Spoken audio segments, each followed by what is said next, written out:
시청자 여러분 안녕하십니까. 10월 3일 시사정담 시작하겠습니다. 시청자 여러분, 추석 연휴가 끝나면서 전국은 급속히 총선 분위기로 접어들 것으로 예상이 됩니다. 여야 모두 수도권 위기론이 나오는 가운데 여당은 용산발, 대거 낙하산 공천설로 뒤숭숭한 상황입니다. 백기종 한양대 MPI 최고위과정 교수님과 추석 민심과 내년 4월 22대 총선 관련 움직임을 짚어보도록 하겠습니다.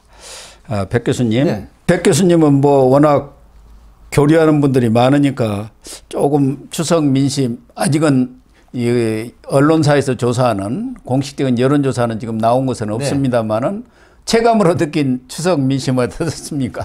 제가 이제 어제도 지금 윤석열 정부에 지금 관여하고 계신 분하고 그다음에 이제 지방 기관장하고 몇 분이서 그 대치동에 모 중국집에서 이제 모임이 있어서 가졌거든요. 그래서 이제 각 지역에 있는 분들 몇 분하고 여성도 참여를 했고 남성들도 있었는데 뭐 사실은 보면 그분들이 이제 그 오피니언 리더급 되는 분들이기 때문에 한번 제가 제 의견은 내지 않고 청취를 해봤거든요. 근데 지금 이재명 그 대표가 기각된 거에 영장 기각 크게 뭐 이렇게 큰 관심을 표명하는 분들이 별로 없더라고요. 그러니까 진영 논리를 떠나서 그래서 왜 그런가 했더니 이제 연휴이기도 하지만 워낙 그 사법 리스크 관련한 게 오래되다 보니까 그런 어떤 충격이 그렇게 크지 않다는 걸 이제 체감을 했습니다. 아, 그렇군요.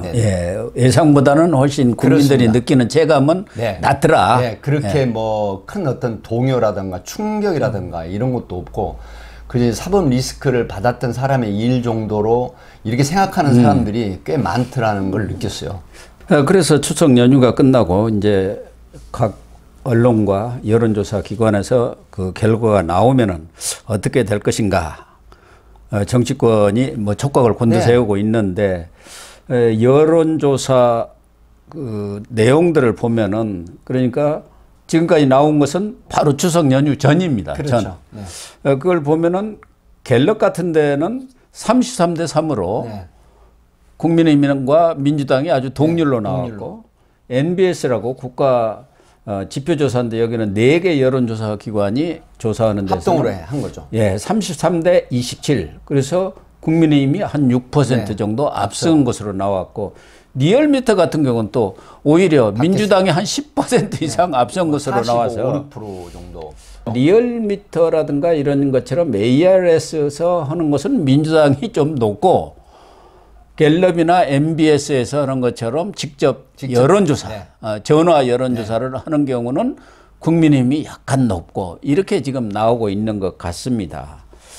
대통령에 대한 여론조사는 거의 30대 중반선에서 약간씩 오르락내리락 1, 2% 이렇게 되고 뭐 경우에 따라서 40%가 넘는 것도 나오기는 했습니다만 뭐 그렇게 많지는 않고 그래서 30% 중반에서 거의 지금 정체랄까 고착화 현상을 보이고 있어요.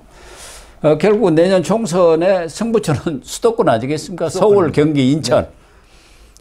여가 121석이 121석 몰려있단 말이에요. 어마어마하죠. 121석. 그런데 지난 21대죠. 2020년 4.15 총선이죠. 103대 16. 아주 국민의힘이 참패를 했지 않습니까? 참패. 그래서 지금 이렇게 어려움을 겪고 있는 여소야대 현상이 지금 되고 있는 거죠. 그렇다고 한다면 지금까지의 이런 그 역대 한 19대만 하더라도 당시는 이제 새누리당 뭐 미래통합당 이런 때입니다만은 43석 대 65석 민주당 그리고 20대는 35석 대 82석 그리고 21대는 방금 말씀드린 대로 16대 103석 그러니까 최소한도 30 내지 40석은 얻어야 한다 그런 얘기 아닙니까? 그렇죠. 그러니까 수도권 서울 경기 인천 지역에서 이제 좋게 보면 40석 정도를 가져가야 뭐 TK, PK를 비롯한 강원도 이제 사실은 경기도 지역이나 수도권은 지금 예전에 보면 거의 지금 현 더불어민주당 쪽에서 상당히 이제 승산이 있었던 곳이었기 때문에 지금 40% 정도를 그 서울, 경기, 인천 등 수도권에서 가져가게 되면은 지금 여소야대 형국이 지금 바뀌죠. 지형이. 그렇기 때문에 PK라든가 이쪽에 그렇죠. 지역구가 많지 않습니까? TK가 인구 비례로 해서 의석수가 굉장히 많거든요. 예. 문제는 지금 대통령실 국힘의 요청으로 차출설 얘기가 있지 않습니까? 이제 뭐 우리 교수님도 아시겠지만 여기에서 어느 정도의 평가를 받는 인물들이 이제 험지로 나가느냐. 사실은 이게 관건입니다. 네, 그렇죠. 예. 그게 가장 중요하죠. 인천만 하더라도 13석 아닙니까? 네, 13석이니까 엄청납니다. 근데 거기서 국민의힘이 한 석 얻었지 않습니까? 네. 한 석. 민주당이 11석, 무소속 1석 이렇게 돼 있었단 말이에요. 그런데 이 지금 수도권 위기론이 뭐 과거에도 늘 여당은 수도권 위기론이었습니다. 네. 지금까지 2000년 이후 6번의 이 총선이 있었는데 5번 지고 한 번 이겼어요. 네. 이명박 네. 대통령 시절에. 네. 그 뉴타운 바람이 불고 또 정동영 후보를 압도적으로 이긴 그 2007년 선거 여세로. 네. 그게 한 번 있었고 5번은 패했는데 그렇죠. 패하더라도 적어도 한 3, 40석만 얻으면은 일당은 되는 거예요. 그렇죠. 일당은. 네. 그런데 지금 국민의힘이나 민주당이나 똑같이 수도권 위기론이 나오고 있거든요. 네. 수도권 위기론이라고 하는 부분은 이제 말씀하셨지만 수도권에서 그 2030 그다음에 이제 40대 표심의 영향이 굉장히 큽니다. 물론 50대도 포함이 되지만 특히 2030 40대 표심이 향방이 어디로 가느냐. 또 지금 그 소위 우리가 흔히 말하는 정치권에서 말하는 무당층이나 중도층 이 지금 분들의 그 숨은 지지율이 어떻게 이제 변동을 하고 요동을 치느냐에 따라서 다르는데 사실은 서울 같은 경우는 이게 이제 지자체 선거라든가 보면은 5% 내에서 상당히 변동이 컸거든요. 그렇죠. 네, 그렇기 때문에 지금 제가 잠깐 언급을 드렸지만은 국힘이라든가 지금 대통령실에서 차출설이 나가고 있고 이제 출마설이 굉장히 많이 나오는데 이 중량감 있는 인물들 또 내지는 그 40, 50 그 세대들이라도 TK나 PK 지역은 기존에 공천을 받으면 당선 아니겠습니까? 그럼요. 그렇다라고 뭐 하면 8, 90%는 당선이라고 봐야죠. 서울, 경기, 인천의 수도권에 이 중량감 있는 인사들을 발굴하고 인재 영입을 해서 이게 이제 소위 말하는 풀 인재라고 하죠. 그래서 이 그쪽에서 경합을 치르고 이 공천이 된다라고 하면 상당히 지금 어떤 그 40석에 육박하는 그런 의석을 가져갈 수 있지 않겠느냐는 분석이 일부 있습니다. 지금 여론조사 결과도 보면은 연휴 전입니다만은 갤럽에서 조사한 거 보면은 서울은 41대 26으로 꽤 앞서 있습니다. 압도적이죠. 대신 경기 인천은 31대 37로 민주당이 앞서고 NBS도 보면은 서울 또 경기 인천 다 민주당이 이 국민의힘한테 뒤지는 걸로 나왔어요. 32대 21, 33대 23. MBS는 조금 국힘 쪽으로 많이 기울어져 있는 것 같은데 그러나 리얼미터라든가 이런 거 보면은 민주당이 10% 훨씬 앞서 있어요. 서울 보면은 리얼미터가 14일 조사한 거 보면은 국민의힘은 35.3인데 민주당은 49. 그리고 경기 인천은 36.2가 국민의힘인데 민주당은 48.4. 미디어 토마토가 18일 조사한 것도 거의 엇비슷합니다. 그러니까 여론조사 기관마다 편차가 많이 커요.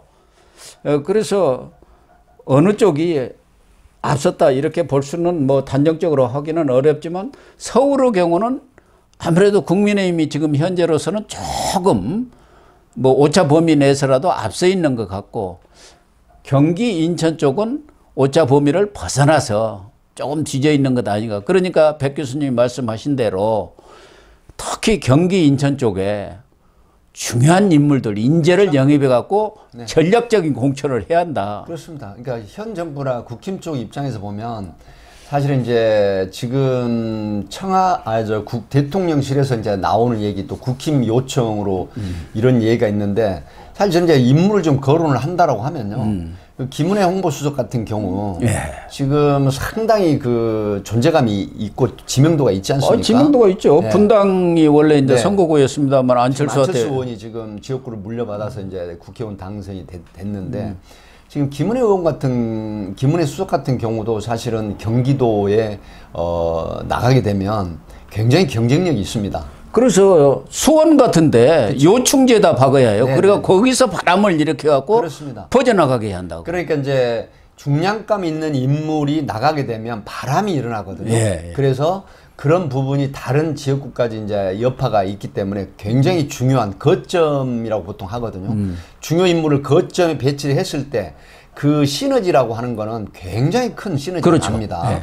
그리고 그렇게 돼 있고 지금 뭐 예를 들어서 이제 뭐 이복형 금감위원장 또 특히 한동훈 법무부 장관 아마 정가에서 나오는 얘기는 본인들이 현재는 그 정확한 얘기를 안 하지만 네. 지금 현 여권이나 대통령실 또 윤석열 대통령 입장에서 보면 사실은 지금 2년 차가 이제 다 돼 가지 않습니까? 3년 차에 들어서 이제 그 현 정부 그 국정 과제라든가 이런 부분이 지속적으로 이제 수행하기 위해서는 내년 4월 10일 총선에 사실은 국정 철학을 이해하는 측근들이 많이 당선이 됨으로 해서 국회 이제 입법이라든가 국회 권력이라는 게 그 행정부 수반에 대한 그런 보좌를 하는 역할이 분명히 있거든요. 그렇죠. 정책적으로. 예.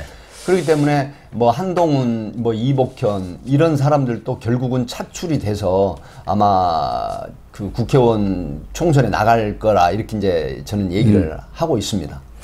뭐 박민식 보훈부 장관도 예. 마찬가지고요. 그래서 이 경기 인천 쪽에 지금 수원에는 김은혜 홍보수석 그리고 분당에는 안철수 의원이 있고 그리고 원희룡 국토부 장관을 네.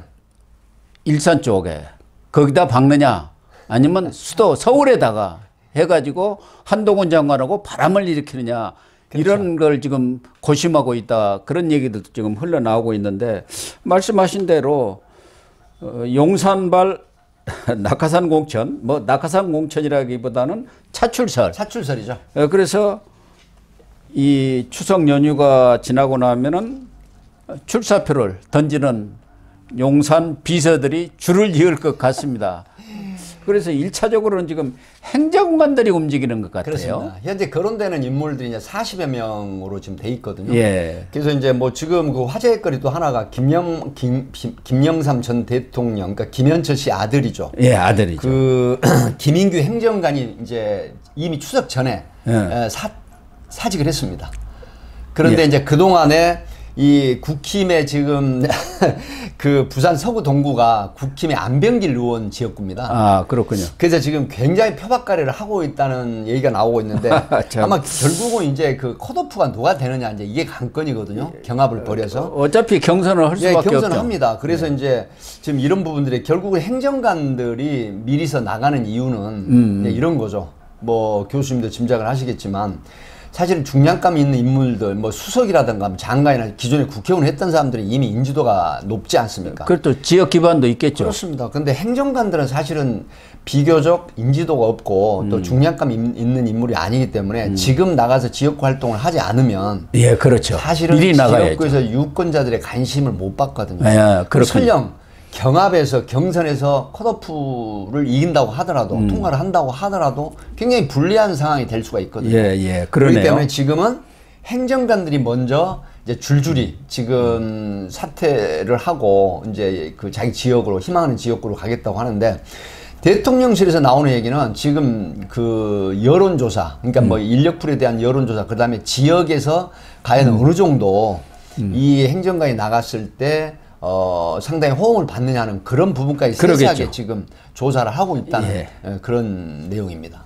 그래서 행정관들이 벌써 떠난 사람만 하더라도 아까 김영삼 전 대통령 손자 김인규 행정관을 비롯해서 이동석 여기도 충주죠. 예. 이승만, 중랑을, 최지우, 제천 단양 4명이 떠났고 지금 거론되는 행정관들만 하더라도 김대남, 김보연, 김성룡, 김유진, 여명, 이창진 뭐 해갖고 하는 열 손가락도 지금 부족할 정도로 행정관들이 많이 움직이는 그런 양상을 지금 보이고 있습니다. 아무래도 수석이라든가 비서관급만 하더라도 당장 10일부터 그렇죠. 국정감사가 시작이 국정감사. 되고 국정감사 끝나면 또 예산안 처리가 있지 않습니까? 예산안 심의까지 중요하기 때문에 좀 빠른 사람은 비서관급에서는 저 국정감사 끝나고 나갈 수도 있고, 수석급만 하더라도 조금 예산안까지 끝난 뒤에 그렇죠. 12월 9일 뭐 이쯤 해서 교체가 될 가능성이 있는데, 수석 중에서는 뭐 그동안 한 3명이 아주 계속 거론이 됐지 않습니까? 이진복 정무. 이진복 부산입니다. 네, 그리고 강승규. 네, 강승규 이제 그 시민사회수석이죠. 네. 원래는 마포 가반이었으니까 노웅래원한테 한 2선만 떨어졌죠. 근데 강승규 시민사회수석은 홍성 예산인 모양인데. 충남 홍성 예산. 거기도 만만치가 않대요. 홍문표 의원이 워낙 기반이 강해갖고. 홍문표 의원은 지역구에서 완전 그 참 뭐 거의 누구도 넘보지 못하는 무소속으로 나가도 이긴다는 거예요. 구축을 하고 있는 거거든요. 예. 그래서 홍문표 의원이 내가 들리는 이야기는 강승규 수석이 와서 내 자리를 가져가려면은 대신 나한테 장관 자리를 달라. 이렇게 얘기하고 있다는 거예요. 그럼 나는 무소속이 나가도 당신을 와봤자 게임이 안 된다. 이렇게 얘기하고 있다는 거예요. 비서관들도 지금 여러 사람이 거론되고 있지 않습니까? 그 검찰 출신이죠. 주진우 법률비서관. 예. 네. 그리고 이제 강명구 국정기획비서관이 있고요. 이제 서승우 자치행정비서관. 그다음에 여기서 이제 화제거리가 이제 전희경 정무일 비서관입니다. 예, 그렇죠. 뭐 굉장히 정치적으로 이제 여러 가지 그 논란이 됐었던 부분이 있는데 상당히 강성이죠. 예, 강성이죠. 그리고 이제 뭐 방송에서도 많이 나왔지만은 굉장히 그 소위 우리가 옛날로 말하면 주군을 향한 그런 어떤 돌격형입니다. 전사, 여전사입니다. 예, 진짜 뭐 말하자면 정말 잔다르크 같은 그 형태로 그 돌격 그 대장 역할을 할 수 있는 전희경 이제 이런 사람들이 사실은 또 보면 바람을 일으킬 수가 있거든요. 그다음에 이제 정치인 장관들 추경호, 원희룡, 아까 박민식, 박진. 박진 외교부 장관은 지금 강남 의리죠. 예, 옛날에 전현희 권익위원장 그 지역구에서 이제 결국 당선이 됐죠. 종로에서 지금 지역구를 바꿔가지고. 박진 장관 같은 경우는 지금 여야를 가리지 않은 지지층에서 굉장히 인기가 높습니다.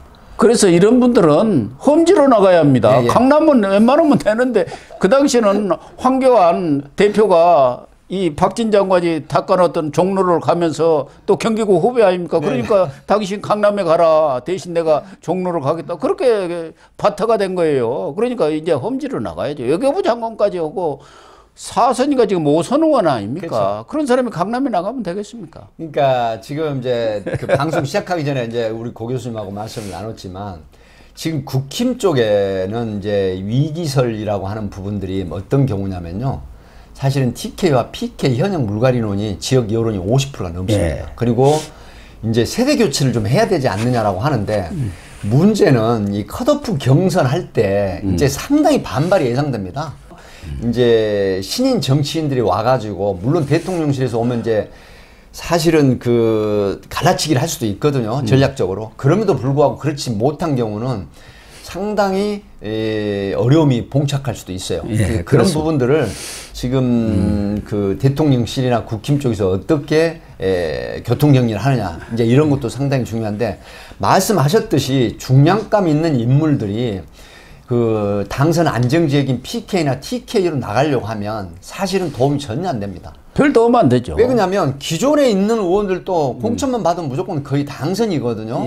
그런데 그런 어떤 그 안정적인 곳으로만 나가게 되면 현 정부나 윤석열 대통령이나 국힘 쪽에 전혀 도움이 안 된다는 거기 때문에 사실은 가감하게 제가 좋은 예를 하나 말씀을 드릴까요? 지금 원내대표가 된 홍익표.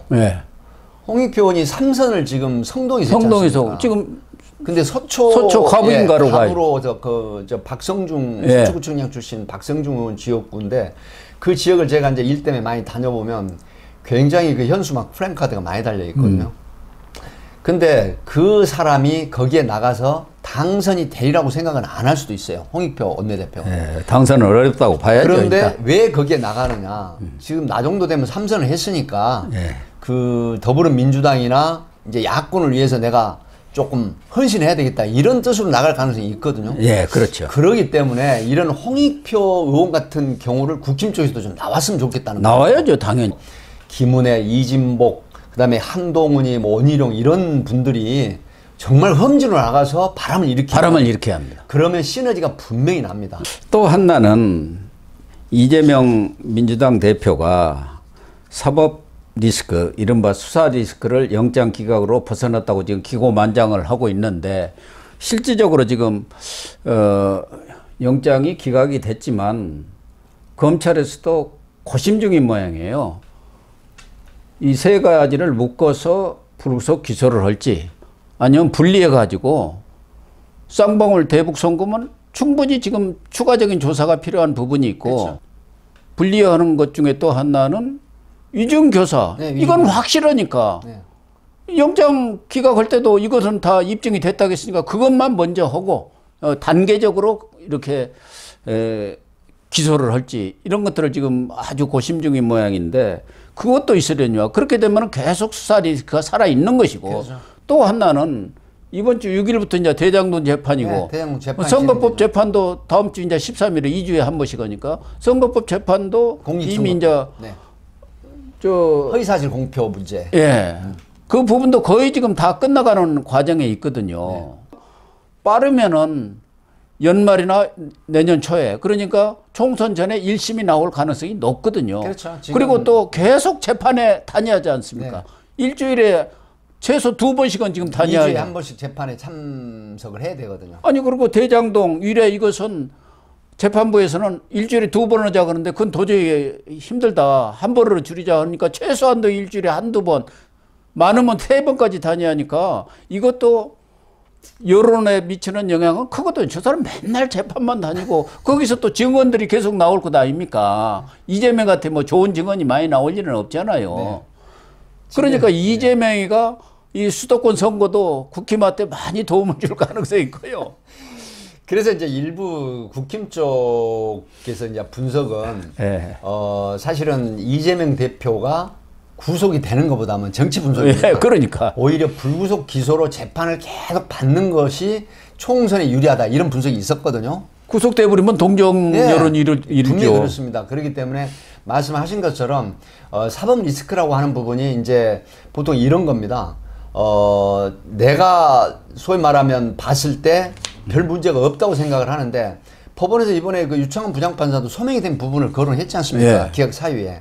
그러면 이제 재판을 받게 되면 말씀하신 것처럼 증언이 나오게 되고, 그 다음에 이제 새로운 사실들이 나온다거나, 또 유죄 자료를 쓸 수 있는 그런 입증할 수 있는 부분들이 이제 나오게 되면, 국민들로부터 분명히, 그 죄가 없는 게 아니라 분명히 죄가 있구나 하는 인식이 확산이 됩니다.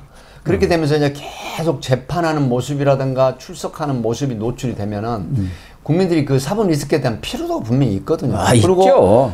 또 문제는 뭐냐. 사실은 더불어민주당 의원들 친명계 쪽에서도 피로도가 있어요. 예. 그렇게 되면 전력이 약화되는 건 사실입니다.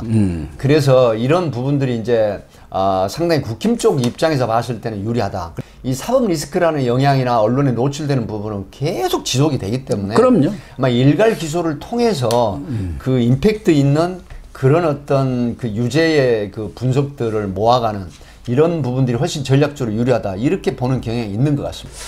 예, 이재명의 사법 리스크가 영장 기각됐다 해서 끝난 게 아니고, 그렇죠. 총선까지 계속 지속될 수밖에 없기 때문에 국민의힘 입장에서는 전화위복이라고 해야 하나요? 어떻게 되나요? 그래서 일부 국힘 의원들이 이제 그런 얘기를 하지 않습니까? 뭐 구속이 안 되고 불구속 상태로 재판을 받는 게 내년 4월 10일 총선에 국힘 쪽 입장에서는 유리하다. 이런 분석은 상당히 그 함축성 있는 의견이라고 봐야죠.